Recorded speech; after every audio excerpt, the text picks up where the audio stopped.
GDS job చేసే వాళ్ళు ఎవరైనా కావచ్చు, I mean branch post master BPM కావచ్చు, assistant branch post master ABPM కావచ్చు, డాక్ సేవక్, వీళ్ళలో ఎవరైనా ఒకసారి జీడీఎస్ జాబ్ లో జాయిన్ అయిన తర్వాత ట్రాన్స్ఫర్ ఉంటుందా వాళ్ళకి, ఉంటే ఎన్ని సంవత్సరాలకు ఉంటుంది, ట్రాన్స్ఫర్ తొందరగా అవుతాయా, ట్రాన్స్ఫర్ పెట్టుకోవడానికి ప్రాసెస్ ఏంటిది, ఒక డివిజన్ నుంచి వేరే డివిజన్ కి ట్రాన్స్ఫర్ తొందరగా అవుతాయా, లేకపోతే ఒక స్టేట్ నుంచి ఇంకో స్టేట్ కి ట్రాన్స్ఫర్ తొందరగా అవుతాయా అనేది ట్రాన్స్ఫర్ కి సంబంధించి జీడీఎస్ ట్రాన్స్ఫర్ కి సంబంధించిన ఇన్ఫర్మేషన్ ని వీడియోలో మీకు కంప్లీట్ గా ఎక్స్ప్లెయిన్ చేస్తా. సో వీడియోని అయితే మిస్ అవ్వకుండా చివరి వరకు చూడండి, ఎక్కడ స్కిప్ చేయొద్దు, ఎందుకంటే ఈ వీడియోలో ఉన్న ఇన్ఫర్మేషన్ మీకు చాలా యూజ్ అవుతుంది అనుకుంటున్నా. అండ్ ఫస్ట్ అయితే మీరు ఈ వీడియోని లైక్ చేయండి, ఎందుకంటే మీరు లైక్ కొట్టడం వల్ల నాకు ఇంకా ఇలాంటి మంచి వీడియో చేయడానికి నాకు మోటివేషన్ ఇస్తుంది. ఖచ్చితంగా ఒక లైక్ అయితే చేయండి. అండ్ ఈ వీడియో మీ ఫ్రెండ్స్ ఎవరికైనా యూజ్ అవుతుంది కూడా ఖచ్చితంగా షేర్ చేయండి.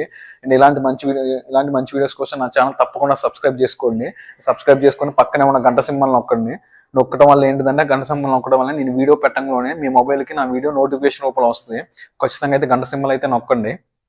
అండ్ అసలు విషయానికి వస్తే జీడీఎస్ ట్రాన్స్ఫర్స్ అనేవి జీడీఎస్కి ఒకసారి జీడీఎస్ జాబ్లో జాయిన్ అయితే బీపీఎం కావచ్చు, ఏబీపీఎం కావచ్చు, డాక్ సేవక్ కావచ్చు, ట్రాన్స్ఫర్లు అయితే ఖచ్చితంగా ఉంటాయి. సో ఈ ట్రాన్స్ఫర్ ఎలా ఉంటుంది అంటే, ఇప్పుడు రీసెంట్గా 2025లో ఏపీటీ అంటే అడ్వాన్స్డ్ పోస్టల్ టెక్నాలజీ 2.0 ద్వారా ట్రాన్స్ఫర్ జరిగింది. రూల్ 3 అంటే జీడీఎస్ ట్రాన్స్ఫర్ పెట్టుకునే దాన్ని ఏమంటే జీడీఎస్ రూల్ 3 ట్రాన్స్ఫర్ ప్రాసెస్ అంటారు. సో ఈ రూల్ 3 ట్రాన్స్ఫర్ ప్రాసెస్ కి ఎలిజిబుల్ కావాలంటే ఏ జీడీఎస్ అయినా కావచ్చు, జీడీఎస్ జాబ్ చేసి అయినా కావచ్చు, ఖచ్చితంగా 2 సంవత్సరాల సర్వీస్ అయితే చేసి ఉండాలి. సో సర్వీస్ అనేది ఎక్కడ బ్రేక్ అవ్వకూడదు, కంటిన్యూస్ సర్వీస్ అనేది ఉండాలి. ఇన్ కేస్ సర్వీస్ కనుక బ్రేక్ అయితే ఆ 2 ఇయర్స్ సర్వీస్ కంప్లీట్ అయ్యేదాకా మీరు ట్రాన్స్ఫర్ పెట్టుకోవడానికి ఎలిజిబుల్ ఉంటారు. 2 ఇయర్స్ సర్వీస్ అయితే రెగ్యులర్ సర్వీస్ అయితే కంప్లీట్ చేయాలి. అండ్ ఇప్పుడు ఈ ట్రాన్స్ఫర్స్ వచ్చేసి, ఇప్పుడు మేల్ జీడీఎస్ అబ్బాయిని జీడీఎస్ కి జాయిన్ అయితే అతనికి 2 ఛాన్సెస్ ఉంటాయి ట్రాన్స్ఫర్ పెట్టుకోవడానికి. అండ్ అమ్మాయి కనుక జీడీఎస్ కి జాయిన్ అయితే అమ్మాయికి 3 ఛాన్సెస్ ఉంటాయి ట్రాన్స్ఫర్ పెట్టుకోవడానికి. అండ్ ఇంకో విషయం వచ్చేసి, మళ్ళీ దీనికి ఇంకో ఆప్షన్ ఏంటంటే మ్యూచువల్ ట్రాన్స్ఫర్స్ అనేవి ఉంటాయి. సో ఇప్పుడు నేను ఖమ్మంలో, నాది ఖమ్మం ప్రాపర్, బట్ నేను వరంగల్లో జాయిన్ అయినా, వరంగల్లో ఎక్కడో బీఓలో జాయిన్ అయినా, సేమ్ ప్లస్ వరంగల్ అబ్బాయి ఇక్కడ ఒక బీఓలో జాయిన్ అయ్యాడు. సో ఖమ్మం ఉన్న బీఓలో జాయిన్ అయ్యాడు. సో ఇద్దరికి అండర్స్టాండింగ్ ఉంటే మ్యూచువల్ ట్రాన్స్ఫర్ పెట్టుకోవడానికి ఛాన్స్ ఉంది. ఆ మ్యూచువల్ ట్రాన్స్ఫర్ పెట్టుకోవాలంటే 1 ఇయర్ సర్వీస్ కంప్లీట్ చేయాలి ఖచ్చితంగా. అండ్ ఇంకో విషయం వచ్చేసి, physically with disability or mentally physically with disability persons ఉంటే వాళ్ళు కనుక జీడీఎస్ కి జాయిన్ అయితే వాళ్ళకి 1 ఇయర్ సర్వీస్ అయితే ట్రాన్స్ఫర్ పెట్టుకోవచ్చు.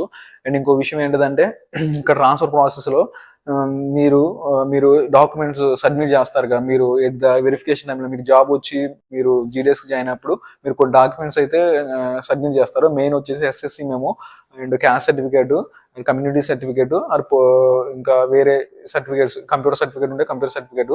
సో ఈ వెరిఫికేషన్ అనేది ఖచ్చితంగా కంప్లీట్ అయితేనే మీకు ట్రాన్స్ఫర్ ఇంకో విషయం ఏంటంటే పోలీస్ వెరిఫికేషన్ కూడా కంప్లీట్ అయి ఉండాలి. సో ఇవి కంప్లీట్ అయితేనే మీకు ట్రాన్స్ఫర్ అనేది అప్రూవ్ చేస్తారు. అండ్ ఇంకా విషయం వచ్చేసి, మీరు కనుక డ్యూటీలో ఏమైనా నెగ్లిజెన్స్ ఉండి, ఏమన్నా మిస్బిహేవియర్, మిస్కండక్ట్, డిసిప్లినరీ యాక్షన్ మీ మీద ఉంటే, అది పుట్ ఆఫ్ లో ఉంటే మీ ట్రాన్స్ఫర్ అనేది హోల్డ్ లో ఉంటుంది. ఎప్పుడైతే మీ మీద ఉన్న కంప్లైంట్ క్లియర్ అయిద్దో అప్పుడు మీరు ట్రాన్స్ఫర్ పెట్టుకోవడానికి ఎలిజిబుల్ అవుతారు. సో ఇదొకటి.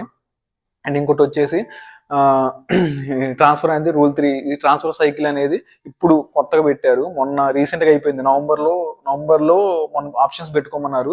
ఈ డిసెంబర్లో వచ్చింది ట్రాన్స్ఫర్స్ అయితే అప్రూవ్ అయినాయి రీసెంట్ గా 2025లో. సో ట్రాన్స్ఫర్స్ అయితే అయిపోయినాయి. అండ్ ఇప్పుడు ఈ ఇయర్ 2025లో డిసెంబర్లో అయిపోయినాయి.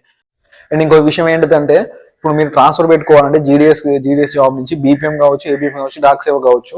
సో మీరు ఇన్ కేసు మీరు సపోజ్ ఏబీపీఎం నుంచి బీపీఎం పెట్టుకోవాలా, లేకపోతే డాక్ సేవక్ నుంచి బీపీఎం పెట్టుకోవాలా, లేకపోతే ఏబీపీ నుంచి డాక్ సేవక్ పెట్టుకోవాలా, ఇలా ఎలా పెట్టుకోవాలన్నా సరే మీరు ట్రాన్స్ఫర్ పెట్టుకోవాలంటే మీ టీఆర్సీ అంటే మీ టైం రేటెడ్ కంటిన్యూ అలవెన్స్ అనేది సేమ్ గా ఉండాలి. సపోజ్ నేను బీపీఎం, నా బేసిక్ 12,000, టీఆర్సీ అంటే నాది బేసిక్ టీఆర్సీ అనుకున్నా, TRCA 12,000, time rated continuous 12,000. So నేను ఇప్పుడు కనుక మనం ఏబీపీఎం పోస్ట్ కి ట్రాన్స్ఫర్ పెట్టుకోవచ్చు. అంటే ఏబీపీఎం పోస్ట్ 10,000 బేసిక్ అనుకో, టీఆర్సీ బేసిక్ అంటే టీఆర్సీఏ, ఆ టీఆర్సీఏ 10,000 అనుకోండి. సో నేను అటు పెట్టుకోవచ్చు ట్రాన్స్ఫర్. బట్ ఏబీపీఎం 10,000, టీఆర్సీఏ 10,000 ఉంది, బేసిక్ 10,000 ఉంది, బట్ బీపీఎం 12,000 బేసిక్ ఉంది అనుకోండి, పెట్టుకోదు కాదు. అంటే ఏబీపీఎం అనే 10,000 బేసిక్ ఉన్న దాన్ని 12,000 బేసిక్ పెట్టుకోవద్దు కాదు. అంటే ఇక్కడ ఏంటిదంటే లెవెల్, టీఆర్సీఏ లెవెల్ అనేది సేమ్ గా ఉండాలి. అంటే 10,000 బేసిక్ వాళ్ళు 10,000 పెట్టుకోవాలి. ఆ బేసిక్ అన్నా టీఆర్సీ అన్నా ఒకటే. సో 10,000 టీఆర్సీఏ ఉన్న వాళ్ళు 10,000 టీఆర్సీకే పెట్టుకోవాలి, 12,000 టీఆర్సీ ఉన్న వాళ్ళు 12,000 టీఆర్సీకే పెట్టుకోవాలి. బట్ ఇక్కడ ఏంటంటే ఇంకో విషయం, బీపీ అనేవాడు ఇప్పుడు బీపీఎం 12,000 టీఆర్సీఏ ఉంది, అతను ఏ బీపీఎం 10,000 టీఆర్సీఏకి పెట్టుకోవచ్చు. అంటే మనం ఎక్కువ నుంచి తక్కువగా వెళ్ళొచ్చులే కానీ మనం తక్కువ నుంచి ఎక్కువ బేసిక్ లోకి రావడానికి లేదు ఛాన్స్. సో ఇప్పుడు ఏంటిదంటే లెవెల్స్ అనేవి టీఆర్సీఏ లెవెల్స్ అనేవి సేమ్గా ఉండాలి ట్రాన్స్ఫర్ పెట్టుకోవాలంటే. టీఆర్సీఏ డిఫరెంట్ టీఆర్సీలో ఉన్న లెవెల్ పెట్టుకోదు కాదు అది. అండ్ ఇంకో విషయం ఏంటంటే ఇప్పుడు సపోజ్ మీరు ట్రాన్స్ఫర్ పెట్టుకోవాలంటే ఇప్పుడు రూల్ 3 ట్రాన్స్ఫర్స్ మొత్తం ఏపీటీ అంటే అడ్వాన్స్డ్ పోస్టల్ టెక్నాలజీ 2.0 జరుగుతున్నాయి కాబట్టి జనరల్గా ఏంటంటే ఇప్పుడు మీ మొబైల్ నెంబర్తో అక్కడ మన డివిజనల్ హెడ్ ఎవరైతే ఉంటారో వాళ్ళతో రిజిస్ట్రేషన్ అవ్వాలి. అండ్ మీరు మాక్సిమం 10 పోస్టులు వరకే పెట్టుకోవడానికి ఛాన్స్ ఉంది అనుకుంటా. ఎగ్జాక్ట్గా నాకు కూడా మాక్సిమం 10 పోస్టులే అనుకున్నా, ఇంకేమన్నా అంటే దీన్ని కరెక్షన్ చేసుకున్నా. మాక్సిమం 10 పోస్టులు అని నాకు తెలుసు, 10 పోస్టులు పెట్టుకోవడానికి ఛాన్స్ ఉంటుంది. ఇంకో విషయం ఏంటంటే ఈ ట్రాన్స్ఫర్ ప్రాసెస్ అనేది ఎలా ఉంటుందంటే సీనియారిటీ, ఫస్ట్ సీనియారిటీ చూస్తారు. అంటే సపోజ్ నేను జీడీఎస్ గా బీపీఎం కావచ్చు, ఏబీపీఎం కావచ్చు, డాక్స్ కావచ్చు, ఒక 5 years సర్వీస్ చేసిన. సో నా ఇంకో పర్సన్ ఉండు, అతను వచ్చేసి 3 years సర్వీస్ చేసిండు. బట్ తను ఒకే ప్లేస్ కి ట్రాన్స్ఫర్ పెట్టుకున్నాం అనుకోండి. బట్ ఇక్కడ ఏం చేస్తానంటే నా సర్వీస్ ఎక్కువ ఉంది కాబట్టి ఫస్ట్ నాకు అప్రూవ్ చేస్తారు ట్రాన్స్ఫర్, అతని సర్వీస్ తక్కువ ఉంది కాబట్టి అతని రిజెక్ట్ అవుతుంది.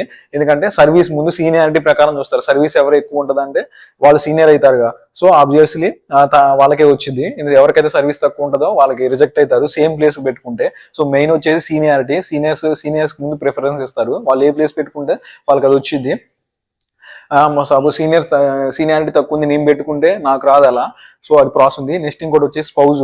అంటే స్పౌజ్ అంటే తెలుసు, స్పౌజ్ కోటాలో ఏంటంటే ఇప్పుడు నేను ఇక్కడ వర్క్ చేస్తాను, నా భార్య అక్కడ వర్క్ చేస్తుంది అనుకోండి, ఆ కోటాలో వెళ్ళిపోవచ్చు. అండ్ పేరెంట్స్ కి ఓన్ పేరెంట్స్ కి ఏమన్నా సిక్ అయి ఉండి మీరు ఇక్కడ మీరు ఇక్కడ ఉండి పేరెంట్స్ అక్కడ ఉండి వాళ్ళు ఏమైనా సిక్ పడితే ఆ బేసిస్ మీద కూడా ట్రాన్స్ఫర్ మనం పెట్టుకోవచ్చు. సో దీనికైతే ఒక పర్టికులర్ ప్రాసెస్ అయితే ఉంటుంది. అండ్ ఖచ్చితంగా అయితే సర్టిఫికేట్ వెరిఫికేషన్ అన్నీ అయిపోవాలి.